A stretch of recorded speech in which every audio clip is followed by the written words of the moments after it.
ಎಲ್ಲರಿಗೂ ನಮಸ್ಕಾರ. Welcome to my channel. ಇವತ್ತಿನ ವಿಡಿಯೋದಲ್ಲಿ ಸಾಮಾನ್ಯವಾಗಿ ನಾವು ಕಲ್ಲಂಗಡಿ ಹಣ್ಣು ತಗೊಬಂದಾಗ ಏನು ಮಾಡ್ತೀವಿ ಅಂದರೆ ಕಲ್ಲಂಗಡಿ ಹಣ್ಣನ್ನು ಒಳಗಡೆ ಇರುವಂತಹ ಹಣ್ಣನ್ನು ತಿಂದು ಅದರ ಸಿಪ್ಪೆನ ಬಿಸಾಕ್ಬಿಡ್ತೀವಿ.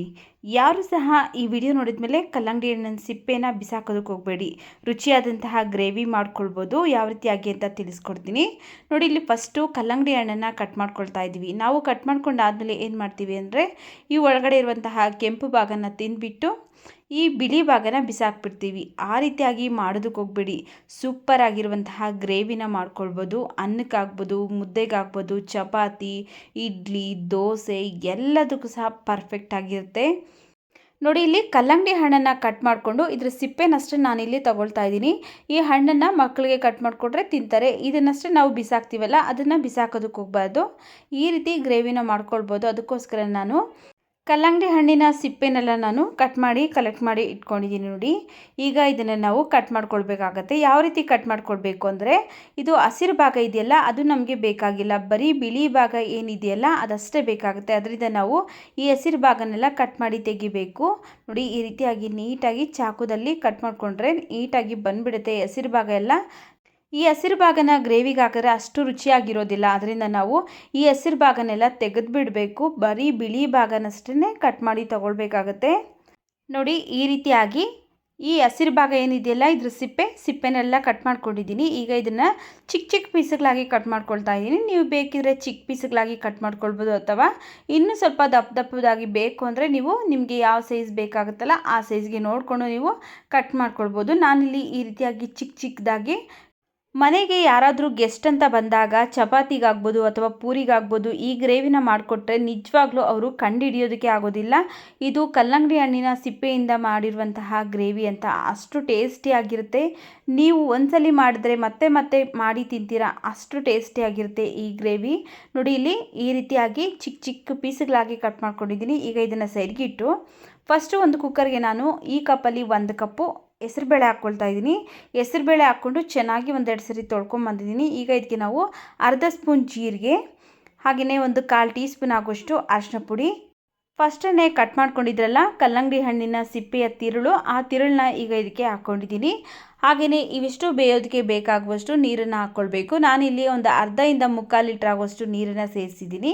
ಈಗ ಒಂದ್ಸರಿ ಚೆನ್ನಾಗಿ ಮಿಕ್ಸ್ ಮಾಡಿಕೊಂಡು ಈಗ ಕುಕ್ಕರ್ ಲಿಡ್ನ ಕ್ಲೋಸ್ ಮಾಡಿ ಸ್ಟವ್ ಮೇಲೆ ಇಟ್ಟು ನಾವು 2 ವಿಜಿಲ್ ಕೂಗಿಸ್ಕೊಳ್ಬೇಕಾಗುತ್ತೆ. 2 ವಿಜಿಲ್ಗೆ ಬೇಳೆ ಹಾಗೆ ಈ ತಿರುಳೆಲ್ಲ ಚೆನ್ನಾಗಿ ಬೇಯುತ್ತೆ. 2 ವಿಜಿಲ್ ಬಂದರೆ ಸಾಕಾಗುತ್ತೆ. ಇದು ಬೇಯೋಷ್ಟರಲ್ಲಿ ನಾವು ಒಂದು ಮಸಾಲೆ ರೆಡಿ ಮಾಡ್ಕೊಳ್ಳೋಣ. ಒಂದು ಮಿಕ್ಸಿ ಜಾರ್ಗೆ 3 ಸ್ಪೂನ್ ಆಗೋಷ್ಟು ಹಸಿ ಕೊಬ್ಬರಿ, ಅರ್ಧ ಸ್ಪೂನ್ ಆಗೋಷ್ಟು ಸೋಂಪು, 1.5 ಸ್ಪೂನ್ ಆಗೋಷ್ಟು ರೆಡ್ ಚಿಲ್ಲಿ ಪೌಡರ್ ಹಾಕ್ಕೊಳ್ತಾ ಇದ್ದೀನಿ. ನೋಡಿಕೊಂಡು ನಿಮ್ಮ ಖಾರಕ್ಕೆ ಎಷ್ಟು ಬೇಕೋ ಅಷ್ಟು ರೆಡ್ ಚಿಲ್ಲಿ ಪೌಡರ್ನ ಸೇರಿಸ್ಕೊಳ್ಳಿ. ಹಾಗೆಯೇ ನೀರನ್ನು ಸೇರಿಸ್ದೇನೆ ಇದನ್ನು ತರಿಯಾಗಿ ಗ್ರೈಂಡ್ ಮಾಡ್ಕೊಂಬರ್ತೀನಿ. ನೋಡಿ, ಈ ರೀತಿಯಾಗಿ ತರಿಯಾಗಿ ಗ್ರೈಂಡ್ ಮಾಡ್ಕೊಂಡಿದ್ದೀನಿ.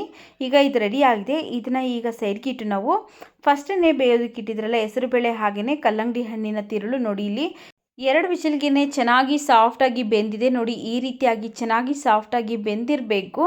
ಈಗ ಇದು ರೆಡಿ ಆಗಿದೆ. ಇದನ್ನು ಸೈಡ್ಗಿಟ್ಟು ಫಸ್ಟು ನಾವು ಒಗ್ಗರಣೆ ಮಾಡ್ಕೊಳ್ಳೋಣ ಬನ್ನಿ. ಫಸ್ಟು ಒಂದು ಬಾಣಲಿ ಬಿಸಿಗಿಟ್ಟು ಅದಕ್ಕೆ ನಾನು 1 ಟೇಬಲ್ ಸ್ಪೂನ್ ಆಗೋಷ್ಟು ಎಣ್ಣೆ ಹಾಕ್ಕೊಳ್ತಾ ಇದ್ದೀನಿ. ಎಣ್ಣೆ ಬಿಸಿ ಆದಮೇಲೆ ಅರ್ಧ ಸ್ಪೂನ್ ಆಗೋಷ್ಟು ಸಾಸಿವೆ, ಹಾಗೆಯೇ ಸ್ವಲ್ಪ ಹಸಿ ಕರಿಬೇವಿನ ಸೊಪ್ಪು, 1 ಈರುಳ್ಳಿನ ಸಣ್ಣದಾಗಿ ಕಟ್ ಮಾಡಿ ಹಾಕ್ಕೊಳ್ತಾ ಇದ್ದೀನಿ. ಹಾಗೆಯೇ 2 ಒಣಮೆಣಸಿನ್ಕಾಯಿ. ಇವಿಷ್ಟನ್ನು ಈಗ ನಾವು ಎಣ್ಣೆಯಲ್ಲಿ ಚೆನ್ನಾಗಿ ಫ್ರೈ ಮಾಡ್ಕೊಳ್ಬೇಕು. ನೀವೇನಾದರೂ ಫಸ್ಟ್ ಟೈಮ್ ನಮ್ಮ ಚಾನಲ್ಗೆ ವಿಸಿಟ್ ಮಾಡಿ ನೋಡ್ತಾ ಇದ್ದರೆ ಪ್ಲೀಸ್ ನಮ್ಮ ಚಾನಲ್ಗೆ ಸಬ್ಸ್ಕ್ರೈಬ್ ಮಾಡಿಕೊಂಡು ಸಪೋರ್ಟ್ ಮಾಡಿ ಸ್ನೇಹಿತರೆ. ನೋಡಿ, ಈರುಳ್ಳಿ ಎಲ್ಲ ಇಷ್ಟು ಫ್ರೈ ಆಗಿದೆ. ಈಗ ಇದಕ್ಕೆ ನಾವು 2 ಟೊಮೆಟೊ ಹಣ್ಣನ್ನು ಕಟ್ ಮಾಡಿ ಸೇರಿಸ್ತಾ ಇದ್ದೀನಿ. ಟೊಮೆಟೊ ಬೇಗ ಬೇಯೋದಕ್ಕೋಸ್ಕರ ಒಂದು ಸ್ವಲ್ಪ ಉಪ್ಪನ್ನು ಹಾಕಿ ಟೊಮೆಟೊ ಎಲ್ಲ ಚೆನ್ನಾಗಿ ಸಾಫ್ಟಾಗಿ ಬೇಯೋವರೆಗೂ ಬೇಯಿಸ್ಕೊಳ್ತಾ ಇದ್ದೀನಿ. ನೋಡಿ, ಟೊಮೆಟೊ ಎಲ್ಲ ಇಷ್ಟು ಬೆಂದಾಗಿದೆ. ಈಗ ಇದಕ್ಕೆ ನಾವು ಫಸ್ಟನ್ನೇ ಗ್ರೈಂಡ್ ಮಾಡ್ಕೊಂಡಿದ್ರಲ್ಲ ಕೊಬ್ಬರಿ, ಹಾಗೆಯೇ ಸೋಂಪು ಮತ್ತು ರೆಡ್ ಚಿಲ್ಲಿ ಪೌಡರ್ ಹಾಕ್ಬಿಟ್ಟು ಆ ಪೇಸ್ಟ್ನ ಈಗ ಇದಕ್ಕೆ ಹಾಕ್ಕೊಂಡು ಚೆನ್ನಾಗಿ ಒಂದ್ಸರಿ ಮಿಕ್ಸ್ ಮಾಡ್ಕೊಳ್ತಾ ಇದ್ದೀನಿ. ಮಿಕ್ಸ್ ಮಾಡಿಕೊಂಡು 1-2 ನಿಮಿಷ ಚೆನ್ನಾಗಿ ಫ್ರೈ ಮಾಡ್ಕೊಳ್ಳೋಣ. ನೋಡಿ, ಈಗ ಇದಕ್ಕೆ ನಾವು ಫಸ್ಟನ್ನೇ ಬೇಯಿಸ್ಕೊಂಡಿದ್ರಲ್ಲ ಹೆಸರುಬೇಳೆ ಮತ್ತು ಕಲ್ಲಂಗಡಿ ಹಣ್ಣಿನ ತಿರುಳು, ಅದನ್ನು ಈಗ ಇದಕ್ಕೆ ಹಾಕ್ಕೊಳ್ತಾ ಇದ್ದೀನಿ.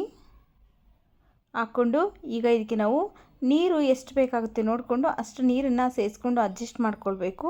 ಫಸ್ಟು ಇದಿಷ್ಟನ್ನು ಚೆನ್ನಾಗಿ ಒಂದ್ಸರಿ ಮಿಕ್ಸ್ ಮಾಡಿಕೊಂಡು ಆನಂತರ ನಿಮಗೆ ಯಾವ ಕನ್ಸಿಸ್ಟೆನ್ಸಿಗೆ ಬೇಕಾಗುತ್ತೆ ನೋಡಿಕೊಂಡು ಆ ಕನ್ಸಿಸ್ಟೆನ್ಸಿಗೆ ನೀರನ್ನು ಸೇರಿಸ್ಕೊಂಡು ಅಡ್ಜಸ್ಟ್ ಮಾಡ್ಕೊಳ್ಬೇಕಾಗತ್ತೆ. ನೀವೇನಾದರೂ ಅನ್ನಕ್ಕೆ ಮಾಡೋರಿದ್ದರೆ ಒಂದು ಸ್ವಲ್ಪ ತೆಳುವಾಗಿ ಮಾಡ್ಕೊಳ್ಳಿ, ಅಥವಾ ಮುದ್ದೆಗೆ ಮಾಡೋರಿದ್ದರೆ ಒಂದು ಸ್ವಲ್ಪ ಗಟ್ಟಿಯಾಗಿ ಮಾಡ್ಕೊಳ್ಳಿ. ಚಪಾತಿ, ರೊಟ್ಟಿ, ಪೂರಿ, ದೋಸೆ ಎಲ್ಲದಕ್ಕೂ ಸಹ ಸ್ವಲ್ಪ ಗಟ್ಟಿಯಾಗಿ ಮಾಡ್ಕೊಳ್ಬೇಕು. ನಾನಿಲ್ಲಿ ಅನ್ನಕ್ಕೆ ಮಾಡ್ತಾಯಿದ್ದೀನಿ, ಅದರಿಂದ ಒಂದು ಸ್ವಲ್ಪ ತೆಳುವಾಗಿ ಮಾಡ್ಕೊಳ್ತಾ ಇದ್ದೀನಿ. ನೋಡಿ, ಇಲ್ಲಿ ಇನ್ನು ಸ್ವಲ್ಪ ನೀರನ್ನು ಸೇರಿಸಿ ಈ ಕನ್ಸಿಸ್ಟೆನ್ಸಿಗೆ ಅಡ್ಜಸ್ಟ್ ಮಾಡ್ಕೊಳ್ತಾ ಇದ್ದೀನಿ. ನಾನು ತುಂಬ ಗಟ್ಟಿನೂ ಮಾಡ್ತಾಯಿಲ್ಲ, ಹಾಗೆಯೇ ತುಂಬ ತೆಳುನೂ ಮಾಡ್ತಾಯಿಲ್ಲ, ಮೀಡಿಯಮ್ ಕನ್ಸಿಸ್ಟೆನ್ಸಿಗೆ ಮಾಡ್ಕೊಳ್ತಾ ಇದ್ದೀನಿ. ಈಗ ಇದಕ್ಕೆ ರುಚಿಗೆ ತಕ್ಕಷ್ಟು ಉಪ್ಪನ್ನು ಸೇರಿಸ್ತಾ ಇದ್ದೀನಿ. ನಾನು ಫಸ್ಟೇ ಉಪ್ಪನ್ನು ಸೇರಿಸಿಲ್ಲ, ಈ ಟೈಮಲ್ಲಿ ರುಚಿಗೆ ಎಷ್ಟು ಬೇಕೋ ಅಷ್ಟು ನೋಡಿಕೊಂಡು ಉಪ್ಪನ್ನು ಸೇರಿಸ್ಕೊಂಡಿದ್ದೀನಿ. ಹಾಗೆಯೇ ಒಂದು 1/4 ಸ್ಪೂನ್ ಆಗುವಷ್ಟು ಗರಂ ಮಸಾಲೆನೂ ಸಹ ಹಾಕ್ಕೊಂಡು ಚೆನ್ನಾಗಿ ಒಂದ್ಸರಿ ಮಿಕ್ಸ್ ಮಾಡ್ಕೊಳ್ತಾ ಇದ್ದೀನಿ. ಮಿಕ್ಸ್ ಮಾಡಿಕೊಂಡು ಒಂದು 2ರಿಂದ 3 ನಿಮಿಷ ಚೆನ್ನಾಗಿ ಕುದಿಸ್ಕೊಳ್ಬೇಕು. ನೋಡಿ, ಇಲ್ಲಿ ಒಂದು 2ರಿಂದ 3 ನಿಮಿಷ ಆಗಿದೆ, ಚೆನ್ನಾಗಿ ಕುದೀತಾ ಇದೆ.